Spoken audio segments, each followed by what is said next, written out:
최근 들어 한국 사람들이 건강에 대한 생각들을 많이 갖는데 그 가장 중요한 요인 중에 하나가 바로 미세먼지 때문에 그렇습니다.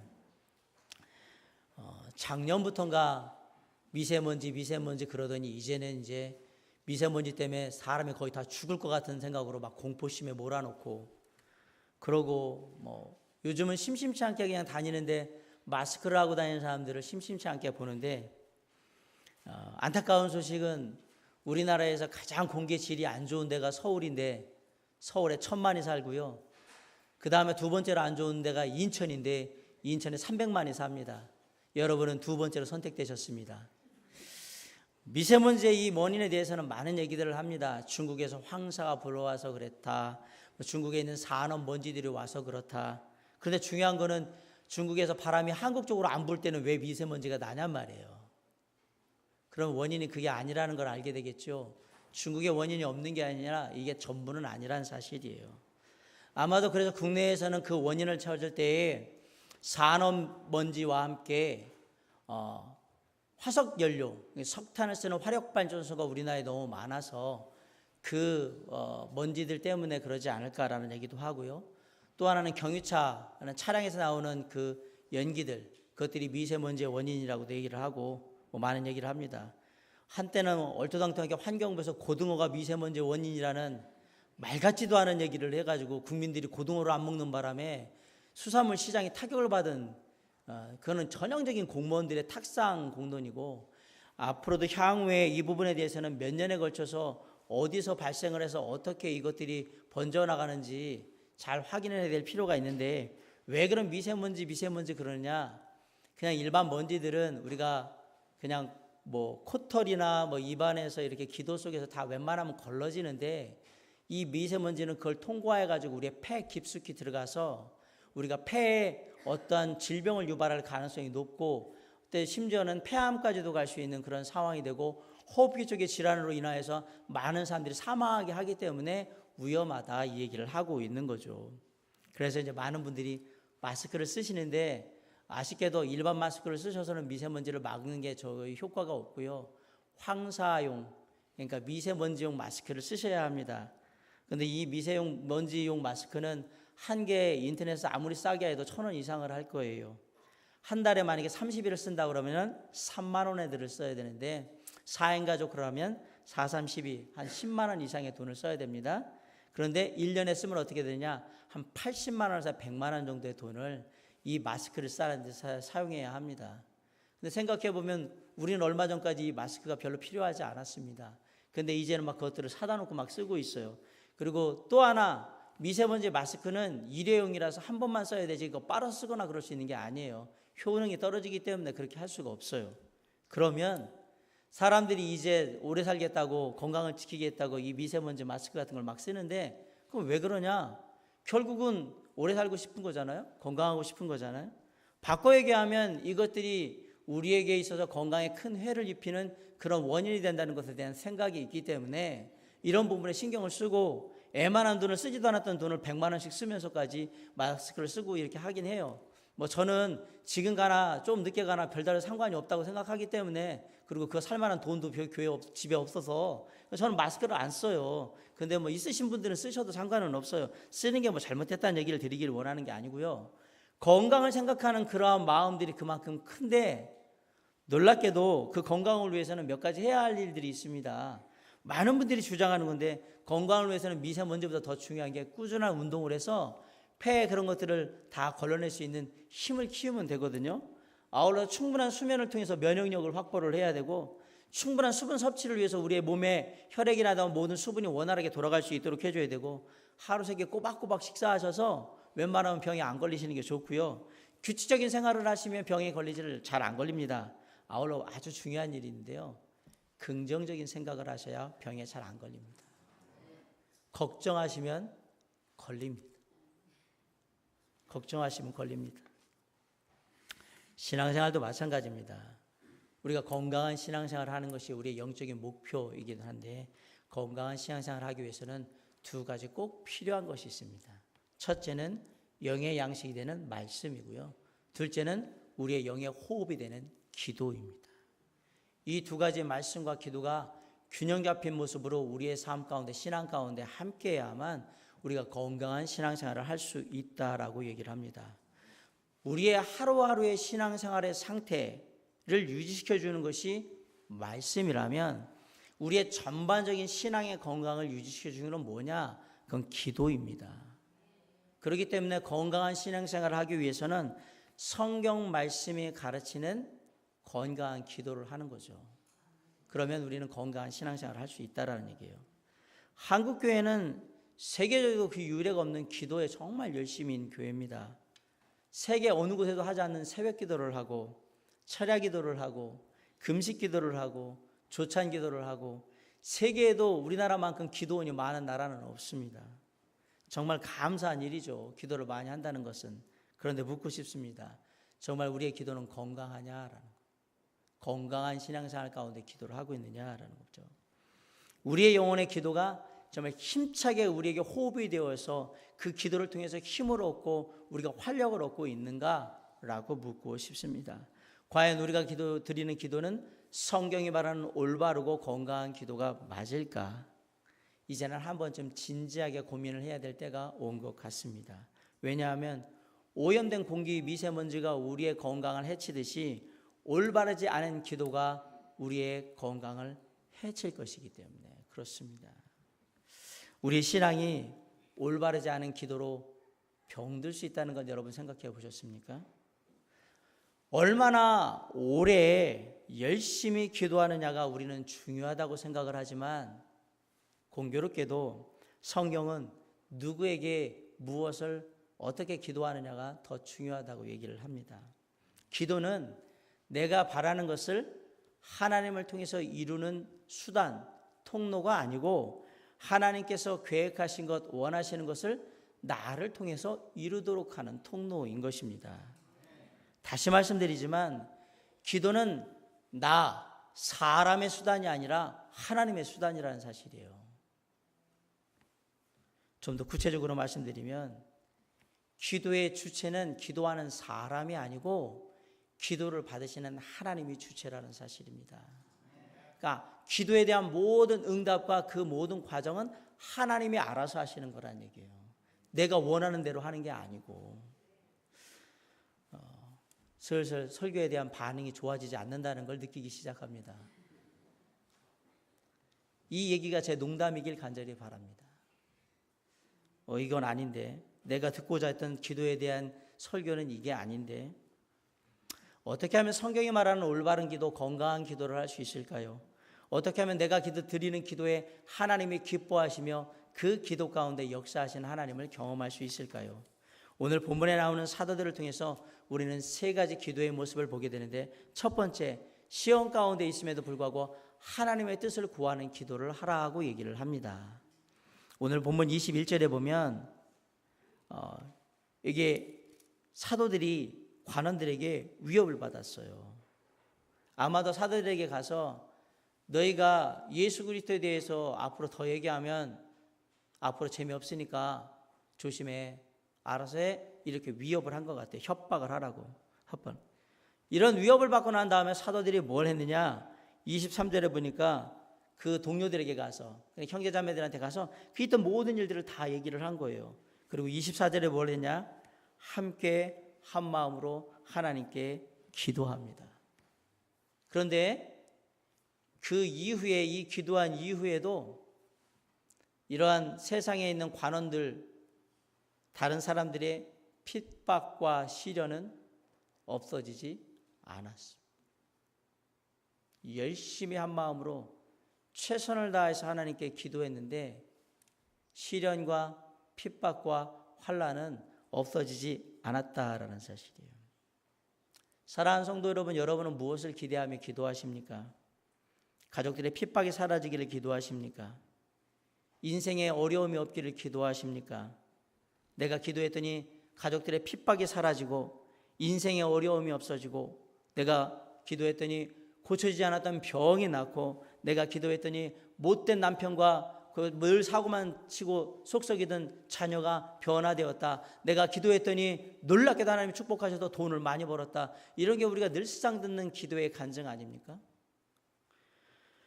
물론 이런 기도의 기적들이 우리의 삶 가운데 필요하다고 저는 믿습니다. 그리고 할 수만 있다면 이러한 삶의 기적들이 많이 우리 가운데 삶 가운데 있기를, 우리 성도님들 가운데 있기를 간절히 바랍니다.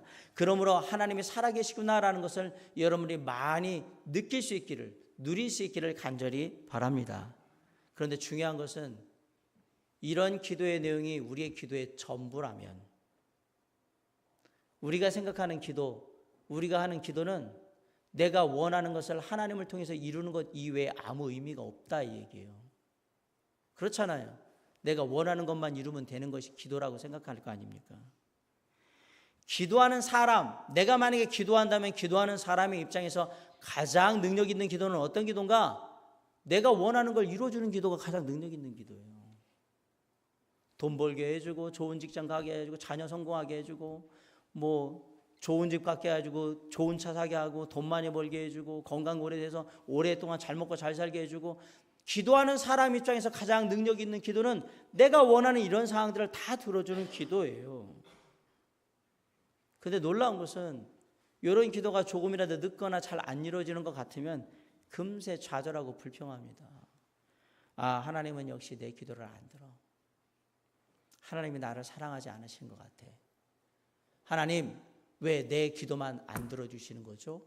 라고 묻는 거예요. 우리가 이런 식으로 기도해 오지 않았느냐라고 지금 제가 묻는 겁니다. 이런 기도는 하나님이 주체가 되는 것이 아니라 내가 주체가 돼, 내가 주인이 돼서 내가 원하는 대로 되길 원하는 아주 인간 중심적인 기도다라는 사실입니다. 그러면 성경은 어떤 기도를 얘기하느냐? 건강을 통해서, 남편이나 자녀나 가족들을 통해서, 직장이나 사업을 통해서, 물질을 통해서 여러 가지 문제로 우리의 삶 가운데 고난과 시련과 역경과 환난이, 어려움이 늘 생길 수 있다라고 얘기를 합니다. 그리고 기도했을 때에 그런 것들이 완전히 없어지는 것이 아니라 놀랍게도 기도를 했음에도 불구하고, 성령의 충만함으로 함께 했음에도 불구하고, 하나님의 일을 열심히 했음에도 불구하고 여전히 시련과 고난과 환난과 어려움은 내 삶에 그대로 남아있더라라고 성경은 얘기하고 있는 겁니다. 그래서 야고보가 뭐라고 그러냐면 야고보 1장 2절에서 내 형제들아, 너희가 여러 가지 시험을 만나거든 온전히 기쁘게 여기라 라고 했던 겁니다. 이 야고보서 1장에 있는 말씀을 보면 시험에 대한 두 가지 답이 나와요. 먼저 온전히 기쁘게 여기라. 왜? 하나님이, 좋으신 하나님이 나한테 주신 거니까 온전히 기쁘게 여기라. 그리고 야고보서 1장 5절에 보면 기도하라 라고 했는데, 그 기도는 어려움을, 고난을, 시련을 없애달라는 기도가 아니라 그 시험을 통해서 올바른 하나님의 뜻을 이해하고 하나님이 나를 통해 뭘 이루고자 하시는지 그 교훈을 받을 수 있도록 기도하라 라고 하는 겁니다. 우리에게 찾아오는 인생의 어려움, 고난, 환난을 인간 중심에, 나 중심으로 바라보면 세상 사람들이 말할 때는 타고난 팔자예요. 그리고 어쩔 수 없는 운명이 되기도 하고 운 좋게 따라오는 재수나 운수도 될 수 있습니다. 그런데 하나님께서는 얘기하시는 거예요. 너의 삶 가운데 그 어려움 속에 하나님이 의미를 담아놓고 있는데 그 의미가 뭔지를 찾는 지혜를 가져야 한다라고 얘기를 한 겁니다. 육신이 병들었습니까? 주여 이 병을 고쳐주시옵소서 라고 기도한 다음에 주여 혹시 이 병을 통해서 제게 무엇을 가르쳐 주시길 원합니까? 라고 기도를 해야죠. 그래서 이 병이 더 오래 가야 한다면 제가 무엇을 깨달아야 합니까? 라고 기도해야 한다. 사업이 흔들립니까? 주여 저의 사업장을 지켜주시옵소서. 맞습니다. 그러나 그 다음에 주여 이 어려움 가운데서 제가 주님께서 무엇을 저에게 교훈하시는지 깨달을 수 있도록 도와주시옵소서라고 기도해야 하는 겁니다. 사람과의 관계가 안 좋습니까? 주여 관계를 회복하게 하여 주시옵소서. 그 다음에 주님 이 힘들고 어색하고 어려운 관계 속에서 제가 무엇을 느껴야 하는지 저에게 알려주시옵소서라고 기도해야 한다는 사실입니다. 우리가 이렇게 마음의 문을 열고 우리에게 다가오는 환경과 어려움을 바라보며 그것을 온전히 이해하고 극복할 수 있는 지혜를 달라고 기도할 때 그때 하나님의 뜻이 보이기 시작한다는 사실이에요. 사랑하는 성도 여러분, 사람은 어려움이 없으면 결코 성숙하지 않습니다. 요즘 들어서 저희 아이들도 그렇지만 젊은 사람들을 보면 어른들이 막 그래요. 어떡하려고 그러나 쟤네들이. 왜 이렇게 끈기도 없고 생각도 없고 인생을 저렇게 살까 막 이런 얘기들을 하십니다. 왜 그럴까? 간단합니다. 왜 젊은 사람들이 약해졌느냐? 고생을 한 적이 없기 때문에 그렇습니다. 어려움을 당한 적이 없기 때문에 그렇습니다. 우리의 아이들이 자라면서 밥 먹는 거 끼니를 걱정해 본 적이 없고 입는 것을 걱정해 본 적이 없고 사는 데를 걱정해 본 적이 없고 뭐 하나 걱정해 본 적이 별로 없으니까 약해질 수밖에 없어요. 그렇다고 또 고생하라고 또 바깥에 내놓기는 또 그렇고 부모의 마음이라는 게 그런 거예요. 왜 사람이 강해졌느냐? 사람은 어려움을 당하면서 강해지는 거예요. 지금의 젊은 세대들을 욕할 게 아니고요. 우리가 그런 환경을 제공했기 때문에 아이들은 어쩔 수 없이 그 환경 속에 자라가지고 약한 거예요. 나중에 부모가 돼서 자녀를 키워보면서 가정을 이끌어가면서 이제 어려움을 당하면 좀 더 강해지겠죠. 물론 젊은 나이에 더욱더 강해지면 참 좋겠는데 그러지를 못합니다. 사람들은 항상 삶이 편안하고 안전하고 좋기를 바라는 그러한 소망이 있습니다. 그래서 늘 그런 걸 원하는 거예요. 그냥 쉽게 말하면 잘 먹고 잘 살고 늘 건강하고 나만 잘 되면 되고 이게 사람의 기본적인 본능에서 나오는 생각들인데 늘 평안하다고 좋은 건 아닙니다. 아라비아 속담에 맑은 날이 계속되면 땅이 사막이 된다 그랬습니다. 지금 저 밑에 지방에 막 가뭄이 나가지고 난리지 않습니까? 난로는 얼마나 좋아요. 비도 안 오고 햇빛 쨍쨍 찌고 얼마나 좋습니까? 문제는 뭐예요? 오래되니까 계속되니까 어떻게 됐어요? 땅이 갈라지잖아요. 저 땅 저렇게 되면 농사 못 지어요. 맑은 날이 계속되면 좋은 땅도 사막이 되는 거예요. 인생에 맑은 날만 잊으면 안 돼요. 비 오는 날도 있고 바람 부는 날도 있고 폭풍우 치는 날도 있고 어둠컴컴한 날도 있고 다 있어야 하는 거예요. 근데 우리 인생은 항상 맑은 날만 있기를 바라요. 여러분의 인생이 사막이 될 거라니까요. 하나님은 다 알고 계세요. 그렇게 되면 인생이 안 된다는 것을. 하나님은 이 모든 걸 다 알기 때문에 때로는 우리를 시련 속으로, 때로는 우리를 고난 속으로, 때로는 우리를 환난 속으로, 때로는 우리를 어려움 속으로 가도록 그냥 두시는 거예요. 왜? 그래야 인생이 더욱더 풍성해지고 강해진다는 걸 잘 아시기 때문에 그렇습니다. 하나님이 우리를 그렇게 어려움 속으로 밀어 넣으시는 것은 우리의 삶을 망가뜨리기 위함이 아니라 더욱더 강해지고 성숙해지게 만들기 위해서 그렇게 한다는 것을 잊으시면 안 됩니다. 그러므로 시험을 만나거든 시험을 없애주세요라고 하는 기도가 좋은 기도보다는 시험이 있을 때 이 시험 가운데 하나님 제가 무엇을 배워야 하고 어떻게 이것을 극복함으로 말미암아 더욱더 강하고 성숙해질 수 있는가를 기도하는 것이 더 합당한 기도라는 사실입니다. 혹시 우리 인생 가운데 지금 가장 힘든 삶을 살고 계신 분 계십니까? 혹시 육신의 건강 때문에 문제가 나가지고 그것으로 인해서 고통받고 있는 분 계십니까? 뜻대로 사업이 풀리지 않아서 그것 때문에 고민하고 계신 분 계십니까? 남편이나 자녀가 계속해서 소가리를 해가지고 마음이 찌를 듯 정말 답답하고 고통스러운 그런 상황에 계십니까? 지금부터라도 그 속에서 문제 해결만 위해서 기도하지 마시고 이 문제 속에서 제가 무엇을 배워야 합니까? 이 문제를 통해서 제가 무엇이 성숙해져야 합니까를 기도함으로 말미암아서 다음에 그런 문제가 올 때 그것을 그냥 너끈히 이길 수 있는, 능히 이길 수 있는 그러한 담대함과 그러한 정말 성숙함이 우리에게 함께할 수 있는 그런 하나님의 뜻을 온전히 찾는 시련 가운데서도 하나님의 뜻을 발견할 줄 아는 그런 지혜로운 기도가 드려지는 저와 여러분이 될 수 있기를 주님의 이름으로 간절히 축원합니다. 그것이 건강한 기도의 첫 번째 모습이라면, 두 번째 모습은 기도의 대상을 올바로 알고 하는 기도가 좋은 기도인 거예요. 성경이 말하는 기도와 다른 종교들이 하는 기도와 차이점이 뭘까? 우리는 자꾸 기독교만 기도한다고 생각하는데 아닙니다. 불교에서도 기도를 합니다. 이슬람에서도 기도를 합니다. 오히려 어떤 부분에 열심으로 보면 그들이 훨씬 더 우리보다 열심히 기도합니다. 옛날에 어머니들은 장독대에다가 정화수를 떠놓고 자식 잘 되기를 바라면서, 남편 잘 되기를 바라면서, 집안 잘 되기를 바라면서 100일 기도를 드리고 1000일 기도를 드렸습니다. 비나이다 비나이다, 천지신명께 비나이다. 우리 자식 잘 되게 해주시고, 우리 남편 잘 되게 해주시고, 우리 가정 잘 되게 해주시고, 비나이다 비나이다, 천지신명께 비나이다, 꼭 이루어 주시옵소서라고 기도했습니다. 묻습니다. 천지신명이 누굽니까? 아시는 분 손 들고 저한테 설명을 해 주십시오. 천지신명이 누굽니까?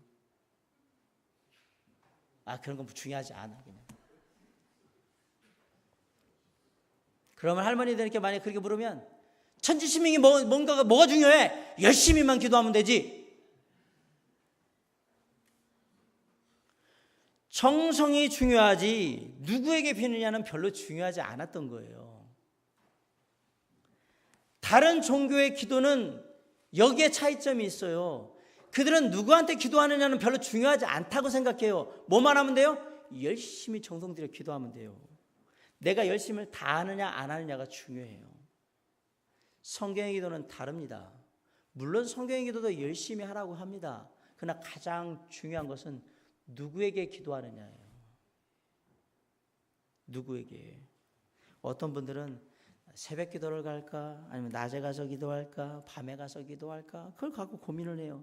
어떤 사람은 금식 기도를 할 때 한 끼를 금식할지, 두 끼를 금식할지, 하루 다 금식하면서 기도할지, 며칠을 금식하면서 기도할지 막 그러고, 어떤 사람들은 일주일을 기도할까, 한 달을 기도할까, 40일을 기도, 예수님 40일 했으니까 40일이 좋나? 40일하고 100일을 기도할까, 또 1000번째한테 1000일을 기도할까 고민을 많이 합니다. 많은 사람들이 기도의 방법론에 대한 것에 고민을 많이 하는데, 성경은 기도의 방법보다 더 중요한 게 뭐냐면 누구에게 기도하는지를 알고 있냐라고 얘기를 하는 거예요. 누구에게 기도하는지, 우리의 기도의 대상이 누구냐라는 것을 분명히 하라라고 얘기하는 겁니다.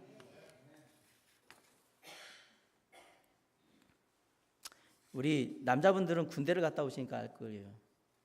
총을 쏠 때 가장 중요한 건 뭡니까? 1번 폼, 2번 타이밍, 3번 0점 조준. 자매님들은 몰라요. 자, 몇 번? 3번 0점 조준. 왜 0점 조준이 왜 중요합니까?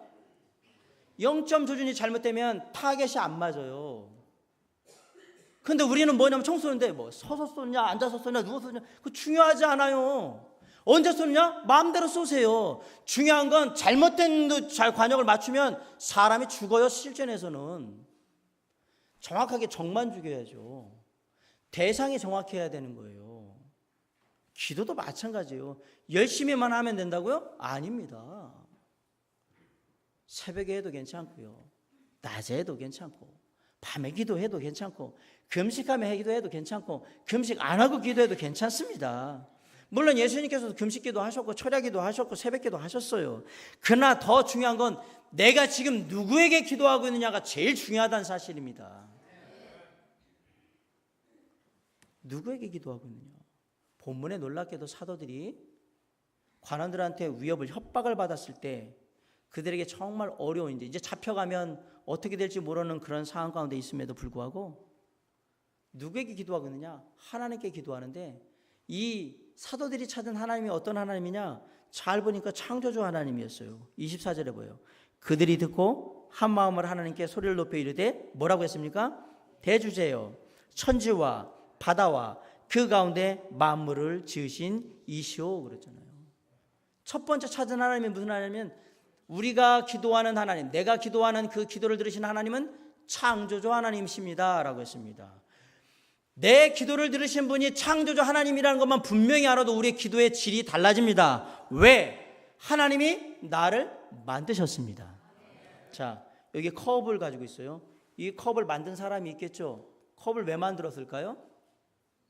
이렇게 물 다 먹어가지고 제가 목마를 때 마시라고 이런 틈을 타서 물을 마셔야죠. 이게 목적이지 않습니까? 목적.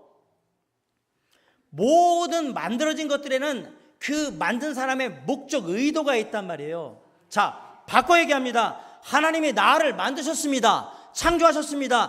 하나님은 당연히 나를 향한 창조의 목적이 있으십니다. 아무 뜻 없이 그냥 알아서 가라고 한 게 아니라는 얘기입니다. 자, 그러면 하나님, 저를 이 땅에 보낸 목적이 무엇입니까? 하나님, 저를 왜 만드셨습니까? 하나님, 제가 뭘 하길 원하십니까? 저를 통해 뭘 이루길 원하십니까? 뭔가 하나님 목적하신 바가 있지 않겠습니까? 이렇게 기도할 수밖에 없어요. 내가 창조주 하나님이 나의 하나님이라 그러면 기도의 내용이 바로 그렇게 바뀔 수밖에 없어요. 뭘 원하세요, 하나님? 제가 뭘 하기를 원하십니까? 라고 하는 거예요. 그러므로 우리가 창조주 하나님이 내가 기도하는 대상이 되신 하나님이라는 걸 분명히 아는 것은 아주 중요하다는 사실이에요.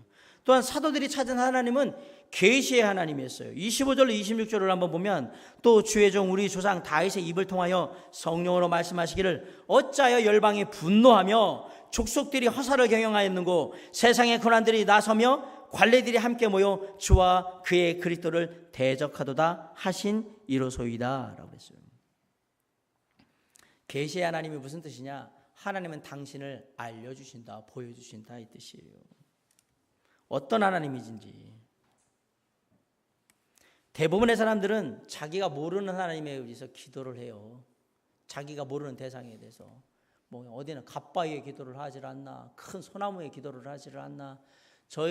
지금은 없는데 제가 옛날에 살던 동네에는 아주 큰 나무가 있었습니다. 남자들 장정 한 4명 정도가 이렇게 두르면 이거 돌아갈 수 있는 나무. 아마 제가 생각할 땐 그 느티나무 종류인 것 같은데 속이 텅 비어 있는데 놀랍게도요 가지에는 계속해서 이렇게 잎사귀가 나고 매 봄마다 저는 그 위에 올라가가지고 늘 놀았어요. 그래서 뱀 잡아다가 막 이렇게 떨어뜨리고 막 사람들 올라오면 이제 여자들 올라오면 막 놀래키려고 막 그런 장난하며 놀았는데 봄 가을이 되면 무당들이 거기에 와가지고 그 나무에다가 안에다가 그 재물들 이렇게 음식 같은 거 넣어놓고 치성 기도를 하더라고요. 저는 그 나무를 자랄 때 거의 한 15년을 봤는데 그 나무가 어떤 의미를 갖고 있는지 나한테 무슨 얘기를 하는지 한 번도 들은 적이 없어요. 그 나무가 무슨 의미인지 몰라요. 근데 무당이 그랬어요. 이 나무 자르면 그 자를 때부터 20세 이하의 모든 남자들은 다 죽는다고 했는데 전 살아남았습니다. 아직도 살고 있습니다.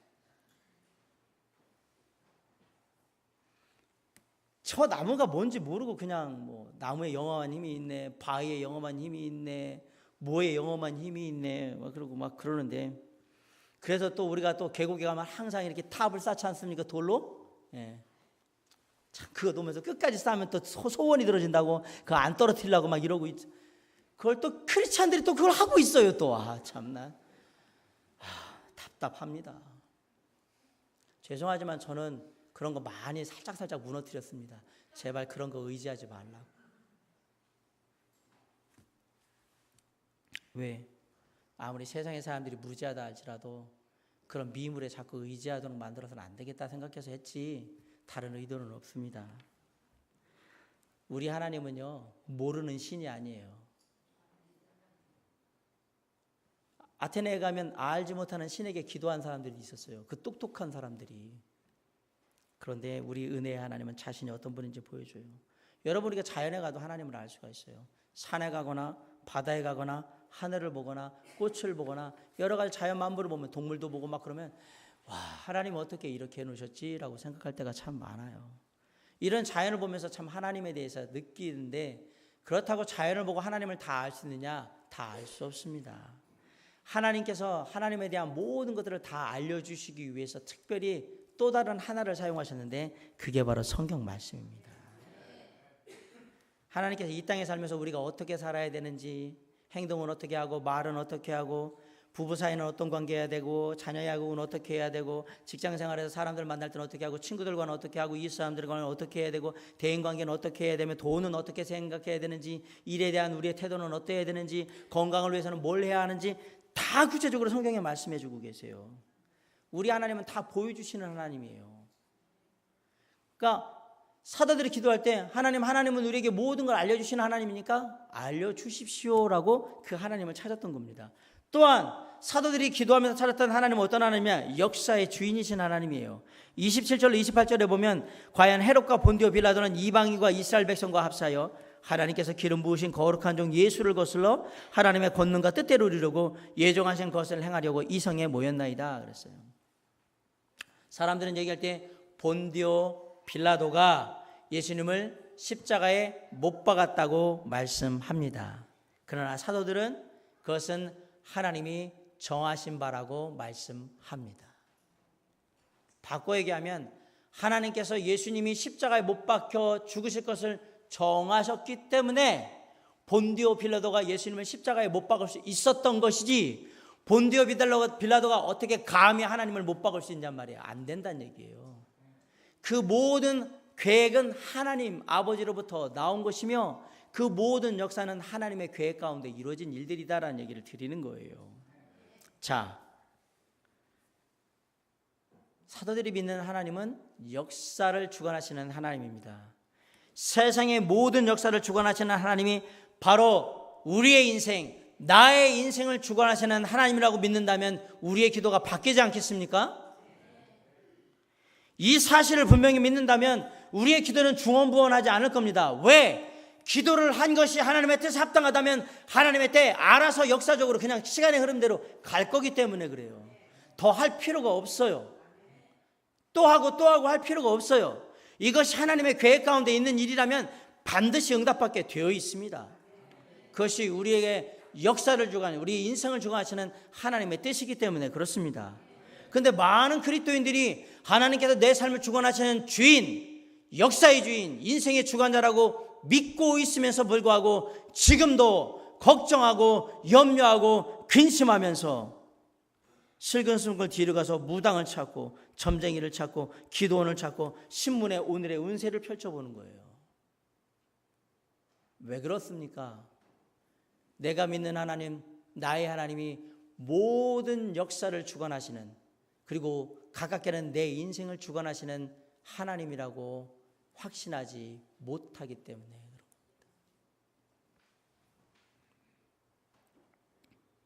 내 인생의 주인이신 하나님은 오직 한 분뿐이신 하나님을 믿으시기 바랍니다. 이게 초대교회 성도들이 드렸던 기도예요. 그 속에서 하나님을 발견했던 거예요. 지금까지 기도하면서 여러분은 얼마나 하나님에 대해서 알고 기도하셨습니까? 창조주 하나님이라는 걸 아셨습니까? 그리고 자신의 뜻을 모두 다 보여주시는 하나님을 알고 기도하셨습니까? 아니면 이 모든 것을 주관하시는 그 주관자가 하나님이라는 걸 분명히 확신하고 계셨습니까? 하나님을 알고 기도하란 말이에요. 모르고 그냥 대충 기도하지 말고. 왜냐하면 암만큼 이루어지기 때문에 그렇습니다. 지금부터라도 내 기도를 들으시는 하나님이 이 하나님이구나라는 것을 내가 확신하면서 기도할 때 하나님께서 그 기도에 역사하실 줄 믿습니다.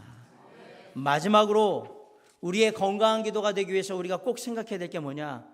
기도가 올바른 내용을 포함하고 있어야 한다는 얘기입니다. 올바른 내용이 담긴 기도를 해야 한다는 얘기예요.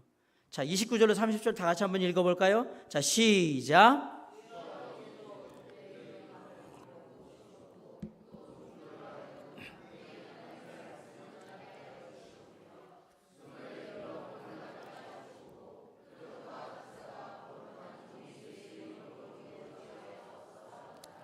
빌기를 다음에 모인 곳이 진동하더니 무리가 다 성령이 충만하여 담대히 하나님의 말씀을 전하니라. 31절 잘 기억하세요. 29절로 30절에는 세 가지의 기도의 내용이 납니다. 첫째, 우리를 살펴주십시오. 굽어 보시옵고. 29절에 주여 이 병을 낫게 해 주시옵소서. 주여 돈을 많이 벌게 해 주시옵소서. 주여 속속에 있는 남편과 자녀가 정신 차리고 온전히 하나님을 믿게 하여 주시옵소서. 그런데도 안 됐어요. 그럼 어떻게 해야 합니까? 아, 내 기도를 안 들으시는구나. 그게 아닙니다. 오늘 사도들이 기도하는 걸 잘 보십시오. 사도들은 그 위협을 없애달라고 기도한 게 아니라 혹시 그런 위협 때문에 하나님의 뜻을 우리가 이루길 원하는데 그게 방해가 되고 있지 않은지 살펴주십시오라고 얘기한 거예요. 하나님, 제가 이 일을 할 때에 하나님의 복음을 전하고 주 예수 그리스도를 사람들에게 알릴 때에 협박한 그 사람들이 저에게 어떤 해코지를 할지 모릅니다. 중요한 건 제가 해코지를 당하는 게 중요한 게 아니라 그로 인해서 그런 마음 때문에 제가 전해야 될 복음을 전하지 않고 알려야 될 예수 그리스도를 알리지 않고 입을 다물지 않을까 걱정이 되니까 저를 살펴주십시오 라고 기도하고 있는 거예요. 없애달라고 기도하고 있는 게 아니라 그건 있어도 상관없습니다. 중요한 건 제가 이 마음속에서 하나님을 빼앗기지 않도록, 그것으로 인해서 빼앗기지 않도록 해달라고 기도하고 있다는 사실이에요. 두 번째로 뭘 기도했느냐? 똑같아요. 그 위협 속에도 하나님의 말씀을 전파하게 해달라고, 담대하게 그 일을 할 수 있게 해달라고 기도하고 있어요. 그래서 세 번째는 어떤 기도자 뭐냐면, 그러므로 거기에 복음의 능력이 나타날 수 있게 해달라고 기도하고 있습니다. 놀랍게도 사도들의 기도 제목 가운데 주님, 저희들이 잘못하면 맞아 죽을 것 같습니다. 도와주시옵소서. 어떻게 하면 맞아 죽지 않을 수 있는지 살펴주십시오. 이렇게 기도하지 않고, 주님, 제가 위협받고 채찍을 맞고 곤장을 맞고 그래서 문제가 아니고 그런 위협 때문에 내가 전해야 될 복음, 내가 전해야 될 예수 그리스도를 전하지 못하는 그런 어리석음을 범하지 않도록, 그러한 소심함을 갖지 않도록 저를 살펴주시길 원합니다라고 기도하고 있다는 사실이에요. 저와 여러분의 기도가 동일한 기도가 되길 원합니다. 주님, 제게 질병이 있습니다. 제 마음 가운데 이 병을 낫기 원하는 마음이 있습니다. 그러나 혹 병 낫기만을 너무 간구한 나머지 이 질병 속에서 하나님께서 저에게 주시는 귀한 교훈이 있을 텐데, 그리고 깨달음이 있을 텐데 그것 얻지도 못하고 그냥 병 낫는 것, 그것은 좋은 거라고 생각 안 합니다. 그럴 바에는 차라리 더 병을 오래 갖게 하셔서 그 질병 속에서 하나님이 이것을 통하여서 나에게 말씀하시는 바가 뭔지를 깨닫게 해 주시옵소서, 이렇게 기도하고 있다는 얘기예요. 주여, 돈을 많이 벌게 해 주시옵소서. 그래서 편안하게 잘 먹고 잘 살게 해 주시옵소서. 아니요. 주님, 제가 열심히 최선을 다해서 일하지만 제 삶의 물질적인 형편이 별로 나아지질 않습니다. 주님, 제 삶의 형편이 나아진 이 상황 속에서 제가 주님 앞에 무엇을 깨달아야 합니까? 어떤 것을 생각해야 합니까? 주님, 저에게 말씀해 주시고 제가 그것을 바꿀 수 있도록 도와주시옵소서, 이렇게 기도하는 거예요. 주님, 기도했는데 속 썩이는 남편, 말 안 듣는 자녀 그대로 있습니다. 어떻게 해야 합니까? 아니고, 주여, 제가 무엇이 하나님의 뜻에 합당하지 못했기 때문에 남편과 자녀들이 변화되지 못했는지, 제 부족함이, 제 문제가 무엇인지 저에게 알려주십시오. 제가 이것을 고쳐서 회복하길 원합니다. 주여, 저에게 살피셔서 교훈하여 주시길 원합니다. 이게 기도 제목이란 말입니다.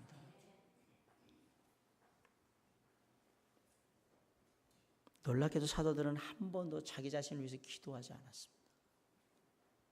오직 하나님의 능력이 복음으로 나타나서 하나님이 그 복음을 통해 전해질 수 있기를 기도하고 있습니다. 자신들이 붙잡혀 가서 얻어맞는 것, 갇히는 것, 그런 건 중요하지 않았어요. 하나님이 온전히 드러나는 그러한 삶이 되기를 간절히 원하면서 기도에 그 마음을 담아서 기도하고 있다는 사실이에요. 그러면서 보면 우리의 기도는 얼마나 이기적인가 생각해 보시기 바랍니다. 그리고 얼마나 내 기도는 내가 원하는 걸 이루기에 급급한 기도를 하고 있었는가 한번 생각해 보시기 바랍니다. 이제라도 하나님의 나라와 그분의 의를 이루기 위해서 먼저 우리의 입술을 열어 기도하고 주님께 나아가는 우리 모두가 될 수 있기를 주님의 이름으로 간절히 축원합니다. 여러분, 사도들이 그 어려운 상황 속에서도 하나님의 뜻이 무엇인지를 구하고 그 기도의 온전한 대상이신 주 예수 그리스도 하나님께 제가 중요한 것이 아니라 주님이 드러나길 원합니다, 주님이 전해지길 원합니다 라고 올바른 내용으로 기도할 때 어떤 일이 일어나느냐. 31절에 빌기를 다함에 모인 곳이 진동하더니 무리가 다 성령이 충만하여 담대히 하나님의 말씀을 전하니라. 먼저 사람들이 모인 곳이 진동했다라고 했습니다. 간절히 바라기는 우리가 기도할 때 하나님께서 저희 교회당을 막 흔드시기를 간절히 바랍니다. 그래! 이 기도가 내가 원하던 기도야. 내가 너희 가운데 능력으로 역사하기를 원한다. 그래서 이 예배당을 막 흔드시기를 원합니다. 그 기도가 우리 가운데 드려지길 원합니다. 그리고 두 번째로 우리 모두가 성령에 충만해지기를 원합니다. 여기 성령이 충만해졌다고 분명히 얘기하잖아요. 시련 가운데서 하나님의 뜻을 구하며 온전하신 하나님께, 우리 주 예수 그리스도께 그분과 그분의 나라가, 그분의 복음이 전해지기를 간절히 기도할 때 그 빌기를 거한 곳이 진동했고 모든 사람들이 성령에 충만했다고 하지 않았습니까? 하나님께 기도할 때 우리가 성령 충만하기를 간절히 원합니다. 그리고 나아가서 마지막 세 번째로 담대히 하나님의 말씀을 전파할 수 있기를 간절히 원합니다. 내가 하나님의 말씀을 전하지 못한다? 내 성령에 붙들림 받지 못했다 이 얘기. 목사님, 상황이요 여러 가지가 있을 수 있죠. 그러나 때를 어떤지 못 어떤지 어느 곳에든 말씀을 전할 수 있는 그것은 성령이 아니면 할 수 없는 일입니다. 올바로 기도하면 분명히 하나님의 역사하십니다.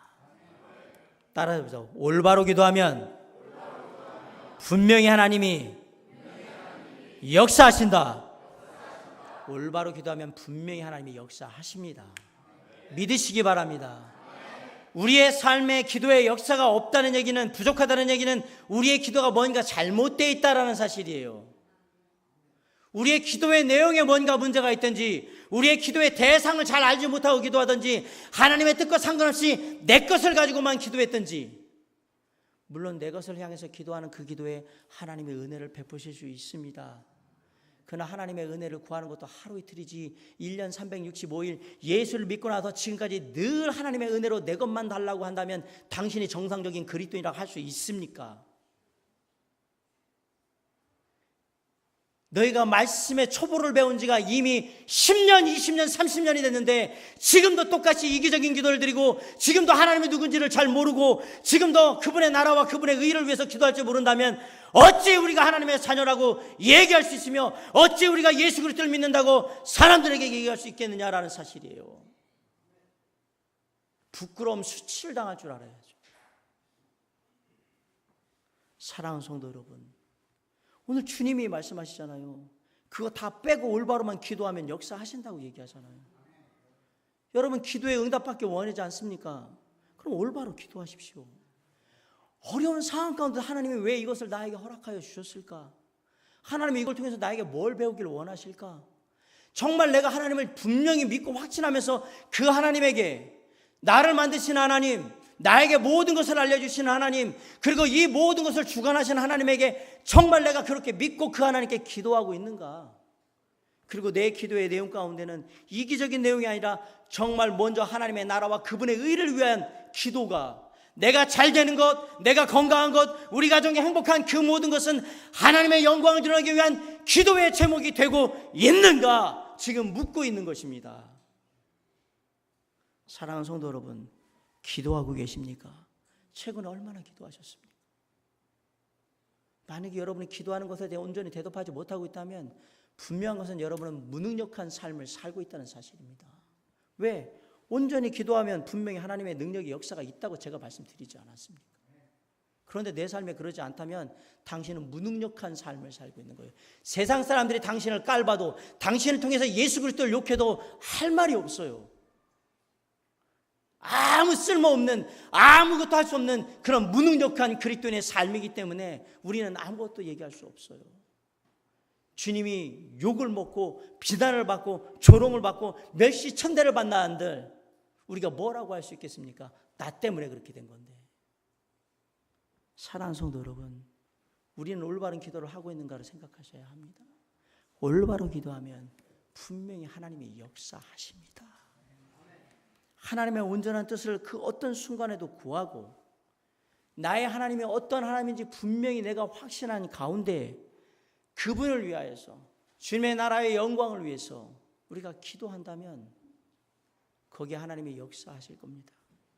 내가 건강한 이유가, 내가 건강해져야 되는 이유가, 내가 돈을 많이 벌어야 되는 이유가, 우리의 가정이 하나님의 평안해져야 되는 이유가, 내가 직장에서 잘 돼야 되는 이유가, 내가 유명해져야 되는 이유가 뭔지를 정확하게 아셔야 해요.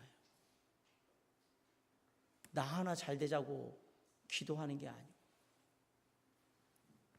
하나님의 뜻을 이루고 하나님의 영광을 위해서 기도할 줄 알아야 한다는 사실입니다. 사랑하는 성도 여러분, 저는 나를 위해서 기도하는 게 지금 잘못됐다고 얘기하는 것이 아니라 이제 그만큼 신앙생활을 했고 기도할 줄 알았으면 이제 조금 성숙한 기도, 정말 하나님이 기뻐하시고 이뻐하실 만한 기도로 우리의 기도를 바꿔야 한다고 지금 말씀드리는 겁니다. 믿음의 초보들이 나를 위해서 기도하는 건 당연하지요. 그것을 뭐라고 할 일이 아니에요. 나도 그런 과정을 겪어왔기 때문에. 그러나 이미 그 모든 과정을 겪어서 알고 깨닫고 내가 확신하고 있다면 이제 내 기도의 방향을 바꾸라고 말씀드리는 겁니다. 하나님의 뜻을 구하시기 바랍니다. 어떤 어려운 상황 가운데서도 늘 하나님이 나에게 말씀하시는 것이 무엇인가를 깊이 생각하며 기도하시기 바랍니다. 그리고 내가 기도하는 대상은 잘 알지도 못하는 천지신명이 아니라 창조주 하나님, 나에게 그분이 어떤 분인지를 성경 말씀을 통해서 다 알려주신 하나님, 그리고 이 세상의 역사를 태초부터 지금까지 영원까지 주관하시는 하나님, 그분께 내가 기도하라는 것을 분명히 확신하시고, 그리고 내 기도를 통해서 하나님의 영광이 드러나며 하나님의 뜻이 이루어지고 하나님의 나라가 확정되고 주 예수 그리스도와 그분의 복음이 전해지는 놀라운 역사를 이루게 해달라고 기도하셔야 합니다. 그러면 여러분 것 가지고 기도하지 않아도 우리 하나님 아버지는 내가 무엇을 먹어야 할지, 무엇을 마셔야 할지, 무엇을 입어야 할지, 무엇이 필요한지 다 아신다고 성경에 기록하고 있습니다. 너희는 먼저 그의 나라와 그의 의를 구하라. 그걸 기도하라. 그리하면 이 네가 생각하는 모든 것들을 내가 너희에게 더하시리라.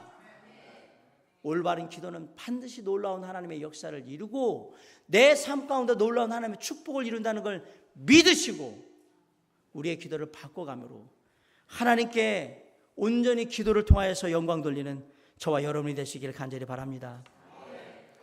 미세먼지로 호흡을 숨을 쉬기가 어렵다고 얘기를 하는데 우리가 온전히 기도하지 못하면 영적인 호흡을 쉴 수가 없습니다.